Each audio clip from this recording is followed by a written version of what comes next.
Hi everyone, ನಮಸ್ಕಾರ ಎಲ್ಲರಿಗೂ.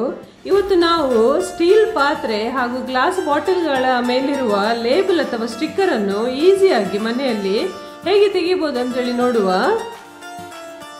ಈ ಸ್ಟೀಲ್ ಪಾತ್ರೆಗಳನ್ನು ನಾವು ಹೊಸತ್ತಾಗಿ ತಂದಾಗ ಅದರ ಮೇಲೆ ಲೇಬಲ್ ಅಥವಾ ಈ ಸ್ಟಿಕ್ಕರ್ ಇರ್ತದೆ. ನಾವು ಗ್ಯಾಸ್ ಆನ್ ಮಾಡಿ ಆ ಪಾತ್ರೆಗಳನ್ನು ಎಲ್ಲಿ ಸ್ಟಿಕ್ಕರ್ ಅಂಟಿಕೊಂಡಿದೆ ನೋಡಿ ಆ ಪ್ಲೇಸಲ್ಲಿ ಸ್ವಲ್ಪ ಹೊತ್ತು ಬಿಸಿ ಮಾಡಬೇಕು. ನೋಡಿ, ಈ ತರ ಬಿಸಿ ಮಾಡಬೇಕು ಪಾತ್ರೆಯನ್ನು.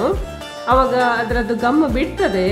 ಆಮೇಲೆ ಒಂದು ಸ್ಪೂನ್ ತೆಕೊಂಡು ಹೀಗೆ ತೆಗೆದ್ರೆ ನೋಡಿ ಈಸಿಯಾಗಿ ಬರ್ತದೆ, ತುಂಬಾ ಈಸಿಯಾಗಿ ಬರ್ತದೆ.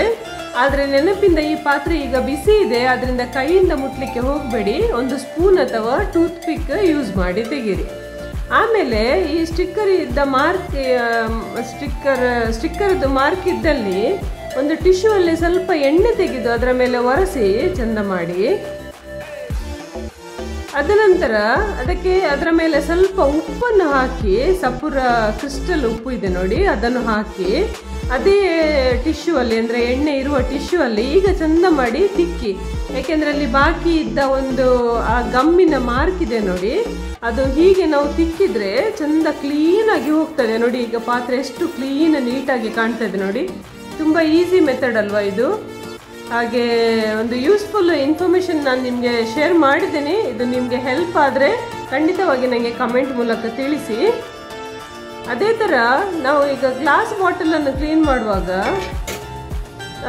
ಇದು ನಾವು ನೋಡಿ ಕ್ಲೀನ್ ಮಾಡಿದ್ದು ಬಾಟಲ್. ಈ ಗ್ಲಾಸ್ ಬಾಟಲನ್ನು ಕೂಡ ನಾವು ಸಣ್ಣ ಸ್ಟಿಕ್ಕರ್ ಇದ್ರೆ ಸ್ವಲ್ಪ ಬಿಸಿ ಮಾಡಿ ತೆಗಿಬೋದು. ಆದರೆ ಈ ಥರ ಫುಲ್ ಸ್ಟಿಕ್ಕರ್ ಇದ್ರೆ, ಅದಕ್ಕೆ ಲೇಬಲ್ ಇದ್ರೆ ಬಿಸಿ ಮಾಡೋದು ಸ್ವಲ್ಪ ಡೇಂಜರ್. ಯಾಕೆಂದರೆ ಈ ಗ್ಲಾಸ್ ಬಾಟಲ್ ಕ್ರ್ಯಾಕ್ ಬರುವ ಚಾನ್ಸಸ್ ಇದೆ. ಆದ್ದರಿಂದ ಇದನ್ನು 8 ರಿಂದ 10 ಗಂಟೆಗಳ ಕಾಲ ಸ್ವಲ್ಪ ವಾರ್ಮ್ ವಾಟರಲ್ಲಿ ಇದನ್ನು ನೆನೆಸಿಡಬೇಕು. ಒಂದು 8 ರಿಂದ 10 ಗಂಟೆಗಳ ಕಾಲ ಈ ಬಾಟಲ್ಗಳನ್ನು ನೆನೆಸಿಡಬೇಕು.